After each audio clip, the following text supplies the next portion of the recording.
नमस्कारम गोविंद देव जी। नमस्कारम स्वामी सद्गुरु जी नमस्कारम। महाराज। आपसे बात करके बहुत अच्छा लग रहा है। नमस्कारम। सच में मैं आज इतना प्रसन्न हूं कि सद्गुरु जैसे एक विश्वगुरु ने हमारा मार्गदर्शन करना स्वीकार किया है, और वो भी बहुत शॉर्ट नोटिस पर।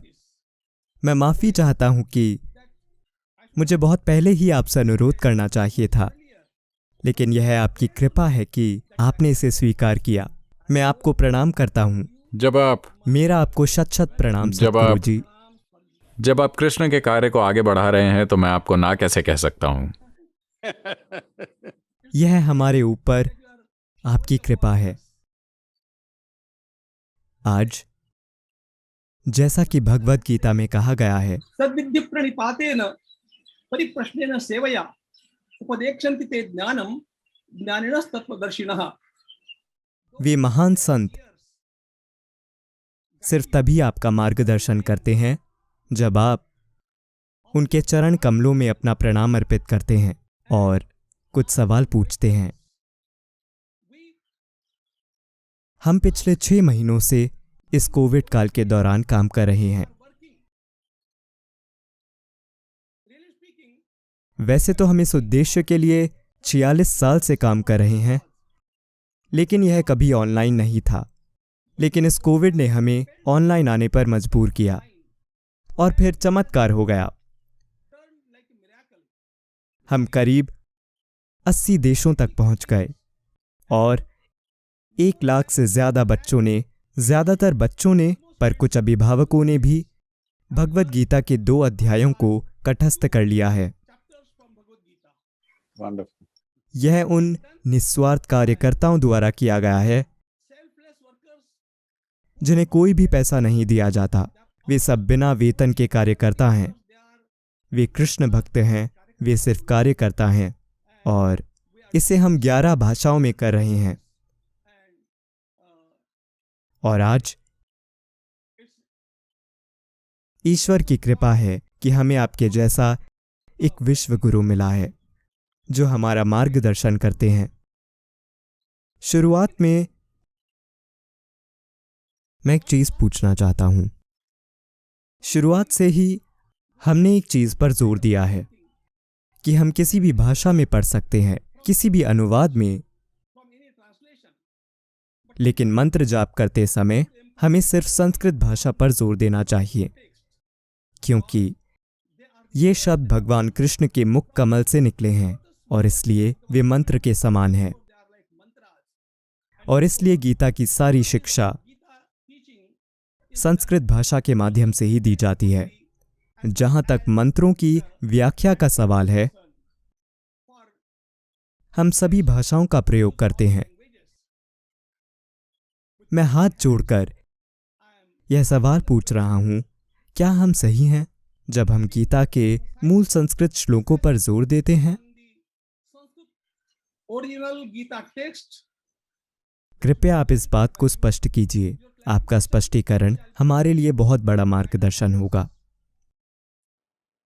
देखिए, ऐसे समय में जैसा कि आपने कहा कि महामारी फैली हुई है और कई देशों में दूसरी लहर, तीसरी लहर आ रही है, और यूएन एजेंसीज मानसिक रोग महामारी, आत्महत्या की महामारी की भविष्यवाणी कर रही हैं। बड़ी तादाद में लोग आत्महत्या कर रहे हैं। उदाहरण के लिए, वर्ष 2020 में जापान में आत्महत्या करने वाले लोगों की संख्या कोविड संक्रमण से मरने वाले लोगों से ज्यादा थी। तो जब इंसान अपने भीतर इस तरह के संघर्ष से गुजर रहे हों, तो हमारे आसपास एक चुनौती भरे हालात होते हैं। लेकिन जब वो अपने भीतर इस तरह के संघर्ष से गुजर रहे हों, तो मेरी विनम्र राय है, मुझे नहीं लगता कि हमें गीता की शक्ति और ज्ञान को लोगों तक पहुंचने से सिर्फ अपनी भाषाओं से प्यार के कारण सीमित करना चाहिए। हमें अपनी भाषा से बहुत प्यार हो सकता है, और संस्कृत भाषा के उच्चारण के पीछे एक विज्ञान है, इसमें कोई संदेह नहीं है। लेकिन मुझे लगता है पहले गीता की समझ, ज्ञान और जानकारी का लोगों तक पहुंचना जरूरी है। मंत्रोच्चारण क्योंकि जप का अर्थ है सांस्कृतिक रूप से लोगों को हमारी जीवन शैली में बदलना। मुझे नहीं लगता कि हमें उसे थोपना चाहिए। जो लोग इच्छुक हैं हमें उनको निश्चित रूप से प्रोत्साहित करना चाहिए, लेकिन हमें उसे अनिवार्य नहीं बनाना चाहिए, क्योंकि ये बहुत बहुत महत्वपूर्ण है कि ये ज्ञान फैले। मैं ये इसलिए कह रहा हूं कि देखिए, दुनिया में कई तरह के विश्वास प्रणालियां और फिलॉसफी हैं, लेकिन मेरी राय में मैं साफ साफ ये देखता हूं कि लोगों की अगली पीढ़ी के लिए भारत में चीजों को देखने का हमारा नजरिया यह है कि हम ईश्वर को अपने लिए एक शक्ति के रूप में देखते हैं, ताकि हम खुद को ऊंचा उठा सकें और अपने चरम पर कार्य कर सकें। कृष्ण की शिक्षा का सबसे महत्वपूर्ण पहलू है, मैं खुद संस्कृत पढ़ या बोल नहीं सकता, मैं एक अज्ञानी व्यक्ति हूं। आप लोगों के सामने आप सभी विद्वान हैं, तो मैं इससे सीमित रह जाऊंगा। तो मेरी राय में मेरे लिए गीता का सबसे अहम पहलू है विश्व रूप दर्शन, जो कृष्ण ने अर्जुन को कराया। उन्होंने जो भी कहा उसमें जितना भी ज्ञान था, उसके बावजूद अर्जुन सवाल पूछते ही रहे थे, क्योंकि ये मानव मन की प्रकृति है। वो और शंकाएं रखता रहेगा और कहीं ना कहीं ज्यादा से ज्यादा कमियां ढूंढता रहेगा। लेकिन जैसे ही उन्होंने दिखाया कि वो कौन है, अपनी समावेशी प्रकृति के संदर्भ में किस तरह पूरा अस्तित्व उनका एक हिस्सा है, और उन्होंने ये इसलिए दिखाया क्योंकि वो अर्जुन और दुनिया में हर किसी को ये बताना चाहते हैं कि आपकी प्रकृति भी यही है। अगर आप इच्छुक हैं, अगर आप अपने अस्तित्व के आयाम को खोलते हैं, तो आप हर चीज को स्वयं के रूप में अनुभव कर सकते हैं। मेरे लिए सिर्फ यही चीज मेरे मार्गदर्शन का स्रोत रही है कि आखिरकार योग शब्द का अर्थ होता है जुड़ना। मेरे लिए योग की चरम अभिव्यक्ति हैं कृष्ण, क्योंकि उन्होंने उसे दर्शाया। पूरी शिक्षा का सबसे महत्वपूर्ण पहलू यह है कि वो अर्जुन को दिखा पाए कि सारा ब्रह्मांड, चाहे वो पौधे हों, पशु, ये वो ग्रह, सब कुछ मेरा एक हिस्सा है, क्योंकि यही मानव चेतना की प्रकृति है। मानव चेतना का ऊपर उठना या मानव चेतना का उत्थान बहुत बहुत महत्वपूर्ण है, क्योंकि नैतिकता, नैतिक मूल्य, सदाचार, ये सब हमारे साथ तभी होते हैं जब चीजें सही चल रही हों। जब संकट होता है या जब मृत्यु हमारे सामने लटकी होती है, तो सिर्फ एक ही चीज जो हमें उससे परे ले जाती है, वो वाकई मानव चेतना है, जो सर्व समावेशी है, और कृष्ण मेरे लिए उसी के प्रतीक हैं। तो उस संदर्भ में इसे ज्यादा से ज्यादा लोगों तक पहुंचना चाहिए। जो भी चीज इसकी पहुंच में अवरोध पैदा करती है, उसे हटा दिया जाना चाहिए। जैसा कि आपने कहा, ये ऑनलाइन चीज एक चमत्कार रही है कि जो आप आमने सामने नहीं कर सकते, अचानक अब अगर आप शारीरिक रूप से 10 लोगों तक पहुंच सकते हैं, अब आप ऑनलाइन 1000 लोगों तक पहुंच रहे हैं। लेकिन इसे कई गुना बढ़ाया जा सकता है अगर आप इसका अनुवाद दुनिया की 30 अलग अलग भाषाओं में कर देते हैं, तो आप अरबों लोगों तक पहुंच सकते हैं। और मेरे लिए ये ज्यादा महत्वपूर्ण है बजाय भाषा पर जोर देने के। भाषा में अपनी शक्ति होती है, भाषा का अपना महत्व होता है, लेकिन सबसे बढ़कर सभी लोगों का यह समझना कि होने का एक सार्वभौमिक तरीका है, मेरे लिए यह भाषा से ज्यादा महत्वपूर्ण है। हम इस सलाह को निश्चित रूप से मानेंगे और ज्यादा से ज्यादा लोगों तक पहुंचने की कोशिश करेंगे। and try to reach utmost people. क्या मैं एक और सवाल पूछ सकता हूं? जी हाँ। आज हम जानना चाहते हैं कि दुनिया भर के युवाओं के लिए भगवत गीता का सबसे जरूरी संदेश क्या हो सकता है? From Bhagavad Gita.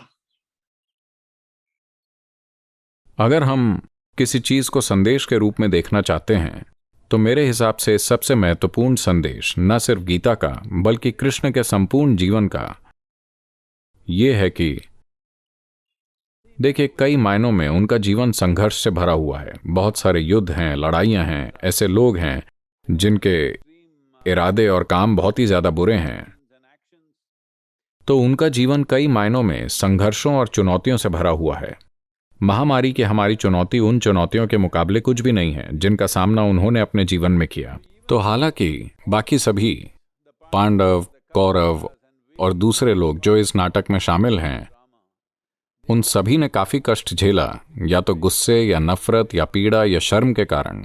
बहुत सी चीजें हर किसी के साथ हुईं, लेकिन कृष्ण वो अकेले इंसान थे जो इस पूरे भयानक नाटक से बहुत खतरनाक नाटक अगर आप मुझसे पूछें, और भयानक युद्ध और हर चीज से अपने चेहरे पर एक बड़ी मुस्कुराहट लिए हंसते खेलते गुजरे। तो जीवन का सबसे महत्वपूर्ण पहलू है शामिल होना, पूरी तरह से शामिल होना।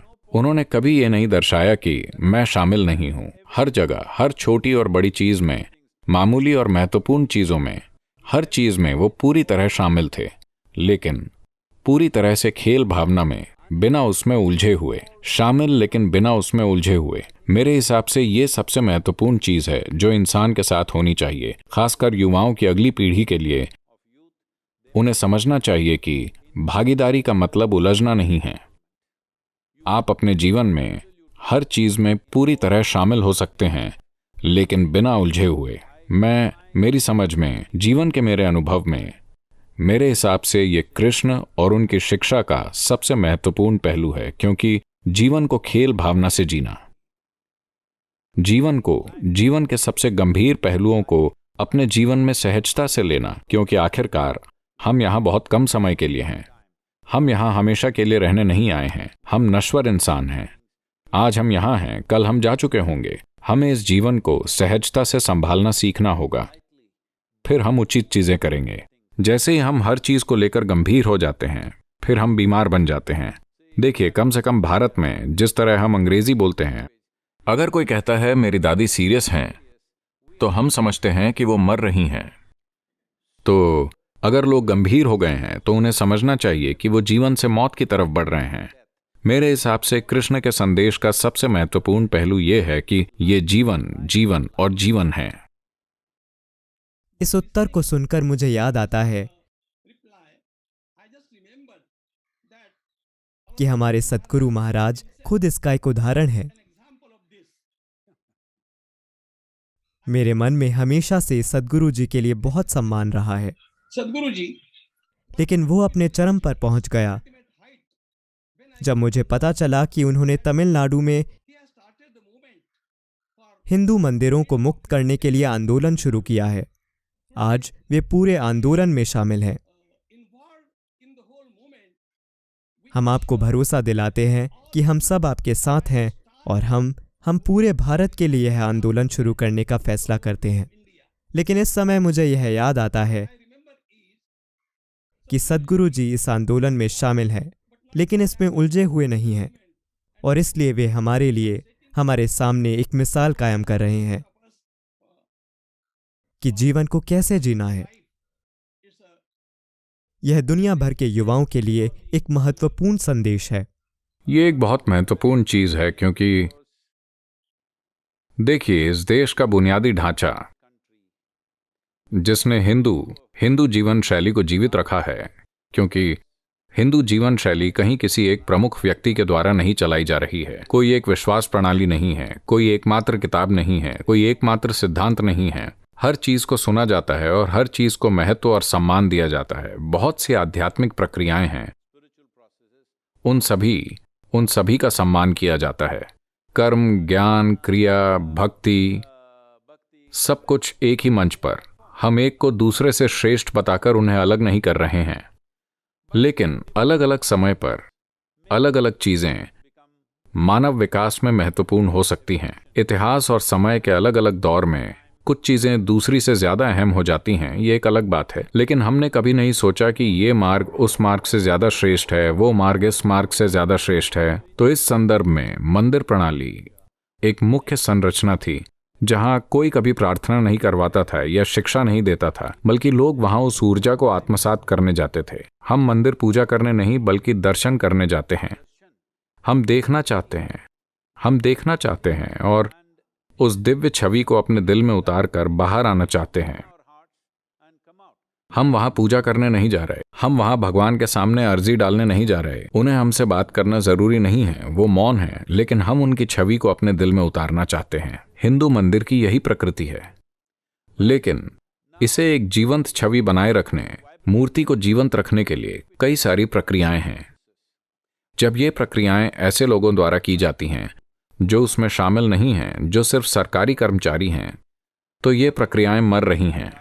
जैसा कि सरकार ने स्वीकार किया है कि 12,000 से ज्यादा मंदिरों में कोई पूजा नहीं हो रही है, यहां तक कि एक भी पूजा नहीं हो रही है। 37,000 मंदिरों की आय 10,000 रुपये सालाना से भी कम है, और 34,000 मंदिरों में सिर्फ एक ही आदमी मंदिर में पूजा करता है, वही उसका रख रखाव, सुरक्षा सब करता है, सिर्फ एक आदमी, और उसे 1,500 रुपये दिए जाते हैं, 30 रुपये रोजाना, ऐसा ही कुछ। तो जब ऐसी स्थिति है, मुझे लगता है कि भक्तों को इसका भार संभालना चाहिए, लेकिन इसके लिए हर किसी को साथ आना होगा। मैं कह रहा हूं कि मुझे काफी बुरा भला सुनने को मिल रहा है, और वो मेरी माँ तक को नहीं छोड़ रहे। वो हर चीज को बुरा भला कह रहे हैं, और दुर्भाग्य से मैं देखता हूं कि बहुत से परम भक्तों, सच्चे भक्तों को भी कुछ निहित स्वार्थों द्वारा गुमराह किया जा रहा है, और ढेर सारी प्रतिक्रियाएं हुई हैं। ये बहुत महत्वपूर्ण है कि हम एकजुट होकर सामने आए, एक दूसरे के खिलाफ नहीं, क्योंकि अतीत में हमें इसकी भारी कीमत चुकानी पड़ी है। अतीत में विदेशी आक्रमणों और कब्जों की वजह से हमने बड़ी कीमत चुकाई है। कम से कम स्वतंत्र भारत में हम आज़ादी के 75 साल पूरे करने जा रहे हैं। अब समय है कि हम एक ताकत के रूप में साथ आएं। ये जरूरी नहीं है, हिंदू जीवन शैली में हमें ऐसे नहीं बनाया गया है। आपको मुझसे सहमत होना होगा, मुझे आपसे सहमत होना होगा, ये जरूरी नहीं है। ऐसी कई चीजें हो सकती हैं जिन पर मैं आपसे सहमत नहीं हूँ, कई चीजों में आप मुझसे सहमत नहीं हो, इसमें कोई भी दिक्कत नहीं है। हमें समझना होगा, कृष्ण का जीवन एक उदाहरण है। हालांकि वो एक ईश्वर के अवतार के रूप में खड़े हैं, फिर भी अर्जुन उनसे सैकड़ों सवाल पूछ सकते हैं। वो उनसे नहीं कहते चुप हो जाओ और मेरी बात सुनो, वो हर सवाल का जवाब देते हैं। ठीक है, तो ये हमारी संस्कृति की प्रकृति है। ये जरूरी नहीं है कि हम एक दूसरे से सहमत हों, लेकिन फिर भी हमें समझना चाहिए कि मूलभूत मकसद वही है। तो हमें अलग अलग दिशाओं में नहीं जाना चाहिए, जो दुर्भाग्य से देश में हो रहा है। मैं उम्मीद करता हूं कि हम होश में आएंगे और एक होकर काम करेंगे, क्योंकि देश की इंसानी आबादियों का आंकड़ा इस तरह बदल रहा है कि इस समय मैं मेरी संस्कृति आपकी संस्कृति के अर्थों में भी नहीं सोच रहा। मैं ये देख रहा हूं कि ये एकमात्र संस्कृति है जो सच की खोज करने देती है। बाकी हर जगह सब कुछ लिखा हुआ है, या तो आप उस पर विश्वास करें या आप जान से गए, इस तरह का नजरिया है। यहाँ अगर भगवान खुद आ जाएं तो भी हम उससे सवाल कर सकते हैं, और कहाँ ऐसा संभव है कि आप भगवान से सवाल कर सकें? आप भगवान से 100 सवाल पूछ सकते हैं, ऐसा और कहाँ संभव है? यही इकलौती संस्कृति है। तो मैं कह रहा हूं कि भावी पीढ़ियों के लिए सिर्फ एक चीज, सिर्फ और सिर्फ एक चीज जो दुनिया के सभी युवाओं के लिए महत्वपूर्ण होगी, वो है ये हिंदू जीवन शैली। एक धर्म के रूप में नहीं, यूं नहीं कि आप मेरी संस्कृति को अपनाइए, उस तरह नहीं, बल्कि एक सीख की तरह, एक मार्गदर्शन की तरह। दुनिया में कोई दूसरा मार्गदर्शन नहीं है जो सर्वव्यापी और समावेशी है। हम इसे सर्वव्यापी और समावेशी बनाए रखें। इसे आप बनाम मैं न बनने दें, क्योंकि आप बनाम मैं है ही नहीं। आप एक पत्थर की पूजा कर सकते हैं और मैं एक पेड़ की, लेकिन दोनों भक्त हैं। यही हमारी संस्कृति की प्रकृति है, हमें इसे ऐसे ही रखना चाहिए। हाँ सतगुरु जी, हमारी भारतीय संस्कृति ने हमेशा कहा है वासुदेव कुटुंबकम, पूरी दुनिया एक ही परिवार है, और इसलिए किसी पर कुछ भी थोपा नहीं जाता। हर कोई अपना मार्ग चुन सकता है। अब हमने आपसे यह ज्ञान पाया है कि हम मंदिर सिर्फ पूजा करने के लिए नहीं जाते, हम वहां अपनी बैटरी चार्ज करने के लिए जाते हैं। For getting our batteries charged. यह एक बिल्कुल नया कॉन्सेप्ट है, पूरी तरह से, और इसलिए हम आभारी हैं। और लोग शायद बुरी बातें कहें या कुछ भी बोलें, लेकिन हम सभी आपके अनुयायी हैं, और आप इस देश, इस राष्ट्र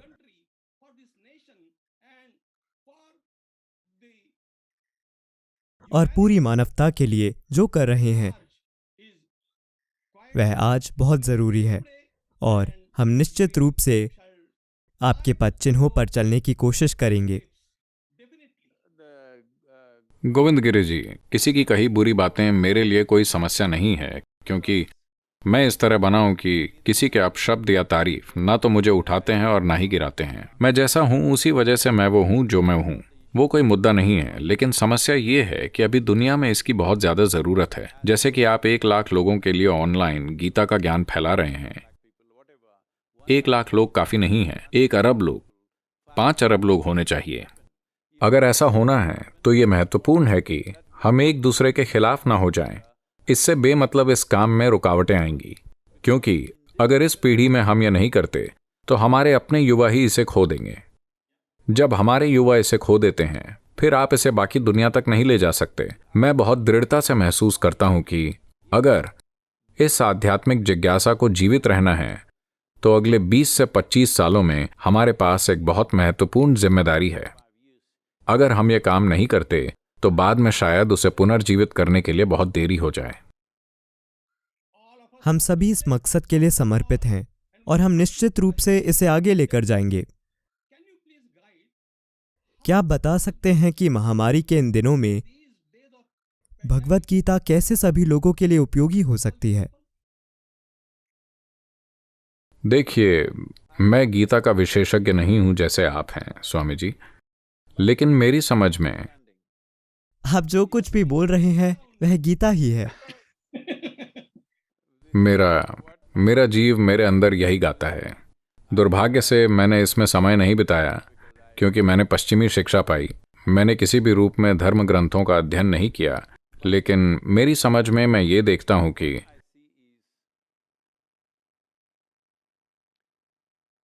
जब आप कहते हैं गीता तो हम किसी और के गाए गीत की बात नहीं कर रहे। हम उस गीत की बात कर रहे हैं जो हमारी आत्मा गाती है। मेरा शरीर और आपका शरीर अलग अलग गीत गा सकते हैं। मेरा मन और आपका मन अलग अलग गीत गा सकते हैं। मेरी भावनाएं और आपकी भावनाएं अलग अलग गीत गा सकती हैं, लेकिन मेरी आत्मा और आपकी आत्मा अलग अलग गीत नहीं गा सकती। वो सिर्फ एक ही गीत गाती है। और जिन रूपों में भी उन्होंने इसे भाषा में डालने की कोशिश की, क्योंकि इसे भाषा में ढालना आसान नहीं है, मैं व्यक्तिगत रूप से महसूस करता हूं कि ये करीब करीब असंभव है। आप उसके आसपास बात कर सकते हैं, असली गीत को कभी भी शब्दों में नहीं ढाला जा सकता। मेरे ख्याल से गीता उसे सबसे नजदीकी संभव तरीके से शब्दों में ढालने की कोशिशों में एक है, जो कई युगों से होते हुए हमारे पास आई है, कृष्ण और महाभारत के समय से। तो इस संदर्भ में सबसे महत्वपूर्ण चीज का मतलब यही है। कृष्ण मेरे लिए योग की एक अभिव्यक्ति हैं, क्योंकि केवल तभी आप उस वक्त भी खेल भावना से जी सकते हैं जब जीवन और मौत की स्थिति हो। न सिर्फ आपके लिए बल्कि हर किसी के लिए जो आपको प्यारा है, उनके लिए जीवन और मौत की स्थिति हो, आप फिर भी उसे खेल भावना से लेते हैं। ऐसा तभी संभव है जब आप योग में पूरी तरह स्थापित हो चुके हैं। अगर आप योग में पूरी तरह स्थापित नहीं हुए हैं तो जीवन के हालात आपको निचोड़ लेंगे, जीवन के हालात आपको कुचल देंगे। जीवन की परिस्थितियां अलग अलग हालातों में आपको अलग अलग तरह का इंसान बना देंगी, चाहे जीवन हो या मृत्यु। फिर भी आप सहज हैं और खेल भावना में हैं। ऐसा तभी संभव है जब आप योग में गहरे रमे हुए हैं। जहां तक मेरा सवाल है, लोग कृष्ण को कई रूपों में देख सकते हैं। मेरे अनुभव में वो एक सर्वश्रेष्ठ योगी हैं। मैं उन्हें ऐसे देखता हूं। भगवत गीता में भी यत्र योगेश्वर कृष्ण, वे न सिर्फ एक योगी हैं बल्कि वे योगेश्वर हैं। वे योग के सर्वश्रेष्ठ रूप हैं। और जिस तरह आप लोगों का मार्गदर्शन कर रहे हैं, मैं जब सद्गुरु जी कोयम्बटूर में नहीं थे, मैं आश्रम आया था। अच्छा, मुझे माफ कीजिए, मुझे पता नहीं था। मुझे माफ कीजिए, मैं वहां नहीं था। और मैंने आपको यह बताया था जब हम ओमकारेश्वर में मिले थे। लेकिन मैं यह कह रहा हूं कि हर कहीं आश्रम के कोने कोने में हमने देखा कि आपने हमारी भारतीय दृष्टि, हमारी भारतीय संस्कृति को पूरी तरह सुरक्षित रखने की कोशिश की है। यह बहुत बड़ी चुनौती है। और जो ज्ञान युगों से यहाँ तक आया है, उसे न सिर्फ बौद्धिक रूप से प्रदान किया गया है, बल्कि लोगों को, बच्चों को वह माहौल दिया गया है ताकि उन्हें उस तरह से तैयार किया जा सके। हम भी यही करने की कोशिश कर रहे हैं सद्गुरु जी, और इसलिए हमें मार्गदर्शन की जरूरत होगी हमारे इन छोटे मोटे कामों के लिए। एक बार नहीं बल्कि कई बार। आज हम आपके बहुत बहुत आभारी हैं कि आपने हमें इतना समय दिया और हम पर अपनी कृपा बरसाई। लेकिन अब भी हम प्यासे हैं। हम फिर से थोड़ा समय देने की विनती करेंगे। आपका बहुत समय नहीं लेंगे, लेकिन आपका आशीर्वाद हमें चाहिए। चाहे आप कुछ मिनटों के लिए ही बोलें, वो हमारे लिए सालों तक प्रेरणादायी होगा। और इसलिए आपके श्री चरणों में साष्टांग प्रणाम करता हूं। मैं फिर से आभार व्यक्त करता हूं। प्रणाम, प्रणाम और प्रणाम। आपको नमस्कारम स्वामी जी। आप दुनिया में जो काम कर रहे हैं वो बहुत महत्वपूर्ण है और हम आपके लिए जितना संभव हो सके उपलब्ध रहेंगे। जितना बेहतर हम आपके लिए कर सकते हैं हम उतना आपके लिए करेंगे। नमस्कारम और बहुत बहुत धन्यवाद। नमस्कारम।